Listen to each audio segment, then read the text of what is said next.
আমি আজকে লাউ পাতায় মুড়ে মাছের পাতুরি বানিয়েছি।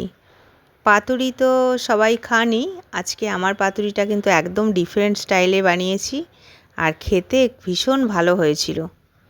আমি আজকে কাতলা মাছ দিয়ে বানিয়েছি। কাতলা মাছ প্রথমে আমি হালকা ফ্রাই করে নিয়েছি। আপনি যদি চান বয়েল করেও এটা হতে পারে। হালকা ফ্রাই করে নিয়ে এবার আমি কাঁটাগুলো বেছে নেব। পেটি মাছটা এই জন্যেই আমি নিই যেন কাঁটাটা ভালো করে বাছা যায়। এবার আমি একটা মশলা বানাচ্ছি, শুধু লঙ্কা আর রসুন আর কাঁচা পেঁয়াজ আমি ভালো করে কুচিয়ে দেব। এই রান্নাটার মধ্যে মানে এই রেসিপিটার মধ্যে কাঁচা পেঁয়াজটা কাঁচা রসুনের ফ্লেভারটাই খুব ভালো লাগবে।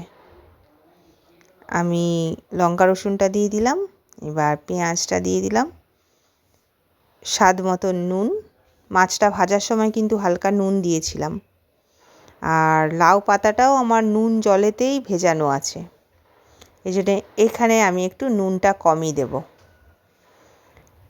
একটু সর্ষের তেল দিয়ে দিলাম, ভালো করে চটকে নেব।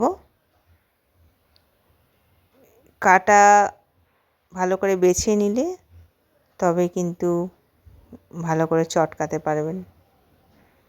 এবার আমি একটু উপর থেকে ধনেপাতাও দিয়ে দিয়েছি। লাউ পাতাগুলো একটু সাজিয়ে নিচ্ছি। আমি উপর দিকে একটা নিচের দিকে একটা এরকমভাবে সেট করি, তাহলে মুড়তে অসুবিধা হয় না। আর যদি কারুর লাউ পাতাটা একটু ছোট থাকে, মুড়তে অসুবিধা হয়, তাহলে একটু পাতলা থ্রেড ব্যবহার করে এটা বাইন্ডিংটা করতে পারেন। আমার পাতাটা খুব সুন্দর করে আমি মুড়ে নিয়েছি, কোনো অসুবিধা হয়নি। পাতাটা একটু লাউ পাতাটা আজকে একটু বড় বড়ই ছিল। এবার আমি যেই সাইডটা পাতাটা মোড়া আছে সেই সাইডটা আগে প্যানেতে দেব। আমার পাতুরিগুলো রেডি হয়ে গেছে, একটাও ভাঙেওনি, খেতে ভীষণ টেস্টি হয়েছিল। একবার এই রেসিপিটা বানাবেন।